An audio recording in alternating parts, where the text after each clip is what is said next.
Last time on Bardock Tales Kai, with Bardock being the lone survivor of Dodoria's assassination attempt. He had no time to bury his crew as he informed Planet Vegeta of Frieza's betrayal. Only King Vegeta was willing to believe him at his word, as he too felt Frieza was planning something sinister.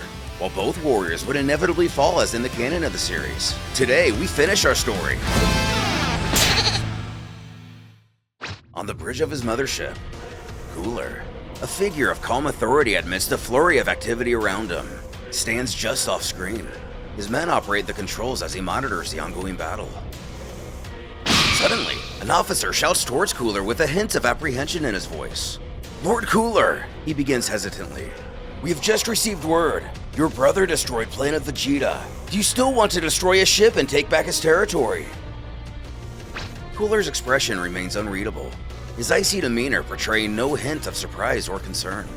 He contemplates this news, his mind racing through the implications. Planet Vegeta, the heart of Saiyan power, is now nothing but dust floating through the cosmos. Without turning, he utters a piercing "No," his voice carrying the weight of command.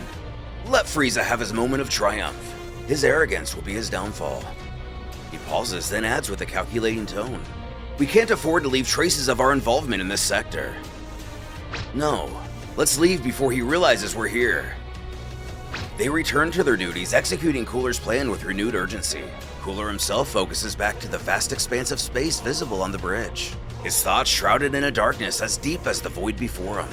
By acting so impulsively, Frieza has shown his hand, he muses, his voice a low rumble. Such recklessness. It's unbecoming of a true leader. He let his emotions guide his actions, blinded by his own arrogance. He turns away from the view, pacing slowly across the bridge. Frieza's downfall is inevitable, he continues. And when he falls, it'll be because he's become entangled in his own game, a web of his own making. On the other ship, Zarbon pings Frieza about to inform the survivors of the destruction. Of course, this means Vegeta and his crew, who take the news about as one would expect. This is where the story of the meteorite seems to get its origin. Possibly just something Zarbon whipped up. Young Raditz just figures it's a good thing they didn't listen to King Vegeta's order to return home, prompting young Vegeta to agree. Except now that that idiot's dead, he'll never be crowned king. Nappa stagnates that he still is the prince of their people. However, not all of them feel the same about this. One of the unnamed Saiyans, which now that I think of it is probably why he continued to go unnamed, knows that there's no way he's still gonna take orders from this kid. Aloud, he asks, didn't they both have brothers who had been sent to other planets? Raditz replies, yeah, his brother Kakarot. His mother told him she sent him to a planet called Earth, but didn't give him the reasons why. Even though he's very weak, knowing his father, he probably wanted to send him on a mission as soon as possible. And with a hiss from Vegeta, his brother was so weak his father exiled him somewhere. He's probably dead by now. Meanwhile, at the capital planet of the King Cold Empire, a familiar boot hits the ground as a voice states that Lord Cold asked to see him. And indeed, he thanks the general for his promptness. Unveiling Turles, or as I used to accentedly call him, Turles, the Imperial General of the King Cold Empire. He mentions that he came as fast as he could. He and his team have completed the conquest of the planet Gival. There, they discovered a tree with strange fruits that could be beneficial to their army. These fruits are abruptly rising from his seat. General Turles, King Cold begins with his voice echoing. I have always appreciated your loyalty and the exceptional work you have done. However, Cold continues, the tone of his voice shifting. I am not interested in your fruit. There are matters of greater importance we must address. It has come to my attention that your king, in a brazen act of treachery, attempted to overthrow my son Frieza. Such betrayal cannot be overlooked, and it forced him to take drastic action against the Saiyan people. He was forced to eliminate the Saiyan race barring a small group. Unfortunately, General, you are not among this group. He acknowledges his respect for Turles as his general, but he respects his own bloodline much more, which is why he must now get rid of him. But what? He thought his planet had been destroyed by a meteorite. Turles balks, a surge of desperation gripping him. He turns back to King Cold, a plea etched into his person. Lord Cold, he implores, his voice strained with emotion but laced with a hint of resolve. We both know the true reason behind the extermination of the Saiyans. It wasn't just the treachery of our king. Frieza feared the legends, the stories of the Super Saiyan and Super Saiyan God. Stepping forward, his determination growing. I have no intention of revealing Frieza's actions or his fears to the survivors. My loyalty has always been to you and your empire. In all of my years of service, I kept my word, followed your commands without question. King Cold's expression suddenly hardens, his eyes narrowing into icy slits. The temperature in the room even seems to drop as his voice turns sharp, laced with a dangerous edge. The Saiyans' pleas have been taken less for what they are and more of an insult. Would you dare suggest my son Frieza has lost his sanity over a mere legend? That he fears tales told to Saiyan children to inspire bravery? Don't complain, your fate is already decided. The great General Turles will be granted the same funeral ceremony as a soldier who died heroically in the line of duty. Sure, your body will perish, but the inspiration of General Turles will live on. But is he kidding him? He's been loyal to him all these years, and now he's just going to eliminate him because his capricious little princess decided to make a vile, rash decision? He says he doesn't care about the fruits of the last mission. Well, look at their powers.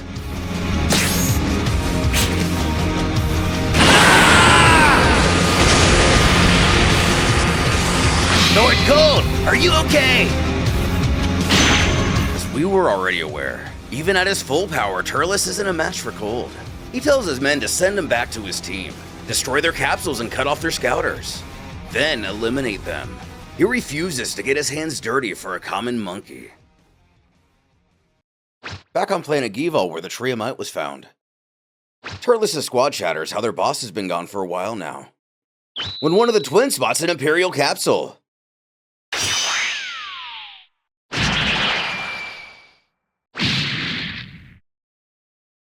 Aboard, Hench number 1 is skeptical about just throwing him away to the world below. Cold said he wanted him eliminated, right? But does he think they're capable of taking out these guys? Records show that a strange tree is consuming the planet. Within 3 days, it'll be gone and they along with it. They need to get out of here before they get them. Seeing the ship leave, as well as their last chance off this planet for a good while. Looks like Cold roughed up the Saiyan enough for him to momentarily be too weak to take on the grunts. He turns to his men. Their expression's a mix of confusion and concern. Listen up, Turles commands, his voice steady despite the disarray around him. The Cold Empire has betrayed us. They think we're dead, crushed under the heel of that bastard Cold. But they've underestimated us. The squad members gather around, their attention focused on Turles as he continues. We're going to build a ship from the remains of our capsules. We're leaving this forsaken planet as soon as possible. He gestures towards the distance, where the silhouette of a massive tree can be seen, its branches reaching towards the sky. And we're taking with us the fruits of the Tree of Might. These will be our key to power, to survival. We will travel through space and strengthen ourselves, forging our own empire in secrecy. And when the time is right, we will take our revenge on Cold. But first, Turles adds, we must find warriors, strong and willing, to rally to our cause. We will build an army, an unstoppable force that will one day challenge the empire that dared to cast us aside. Quite the intricate plan he just came up with in the last 5 minutes. Maybe Cold was right after all. On the celestial dwarf Vampa, we find Kid Broly living his best life. Though like most Saiyans, his father is rather allergic to joy. As the boy stumps over, Paragus scolds, "What did I tell you before?" This creature is supposed to be his training ground, not his friend. Again shooting the creature. Paragus believes this will make it hate the two of them and it'll try to kill him again. Broly must understand. His goal is to avenge them on that accursed King Vegeta. When he's ready and someone has intercepted their signal, they'll return to the planet and Broly will become the new king of the galaxy. Even Cold and Frieza will be no match for him. Now stop acting up and stay put. They're not done yet. And in a bit of a surprise appearance, we're greeted with Babidi's ship. One of his Zunian servants informs that the planet of warriors he wanted to control has mysteriously disappeared. But what? Those dang Saiyan warriors would have been a huge asset to his army. New plan, head for the Demon Realm. Which is too bad. A Frieza vs. Babidi arc would have been pretty cool to see. Then with King Kai about a couple decades before we'd usually meet him, he senses that a planet just exploded. Feeling it out, he can see that it's Frieza's doing. He thought Lord Beerus had decided to take care of the Saiyans himself. Though it seems he's begun a nap, so that's pretty good news. The universe will finally enjoy a long period of peace. Then on planet Earth, year 740, an old man's day is interrupted by the sound of a feral child. Grrrah! What the? Grrr! Grrrah! Look! Look! Look! Dispatching the boy, Grandpa Gohan utters that he may look a little rough, but with his strength he could have killed someone. Luckily, he ran into him instead. And so, for many years, the pawns of destiny fell into place. As they were both unwilling to obey their de facto leader, we learn the fate of the other squad members of Vegeta's crew.